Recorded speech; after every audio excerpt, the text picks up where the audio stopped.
So hello everyone, তোমরা সবাই কেমন আছো? আশা করি সবাই ভালো আছে, আমিও ভালো আছি। এখন যাচ্ছিলাম শাক তুলতে। তো প্রায় 2-3 দিন ধরে কুয়াশা ছিল, আজ একটু রোদ উঠেছে। তো সরষেগুলো হেলে পড়ে বলে তার জন্য মামা এখানে নেট দিয়ে দিয়েছে, কারণ মানুষ চলাফেরা করে। তো মা এখানে কিন্তু পালং শাক তুলছিল সেদ্ধ খাওয়ার জন্য। তো দেখো ধনিয়া গাছগুলো কত বড় হয়ে গেছে, আর এদিকে ফুল ফুটাও শুরু করে দিয়েছে। তো এখানে নিচ থেকে আমি কটা পাতা তুলে নিলাম মুড়ি মাখা করবো বলে। তো এদিকে আমি অল্প কটাই তুলেছি, কিন্তু দেখো। তো এদিকে আমরা বাড়ি চলে যাচ্ছি। তো ফাইনালি বাড়ি চলে এলাম। তো এই যে আমার মা কটা শাক তুলেছে। তারপর তো মা চা বানিয়েছিল, তো চা খেলাম। তো তোমাদের তো ভিডিওর মাধ্যমে অনেকবারই দেখেছিলাম মামা লাউ গাছ লাগিয়েছে। তো সেই গাছ থেকে কটা আগা তুলে এনেছে আমার মা, তো তোমাদের দেখাতে পারিনি। তো দেখো এখানে একটা জালি ছিল।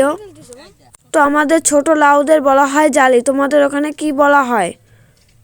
তো এদিকে কথা বলতে বলতে মা রান্না হয়ে গেছে। তো তোমাদের দেখায় মা কি কি রান্না করেছে। লাউ দিয়ে আলু দিয়ে মাছ দিয়ে তরকারি।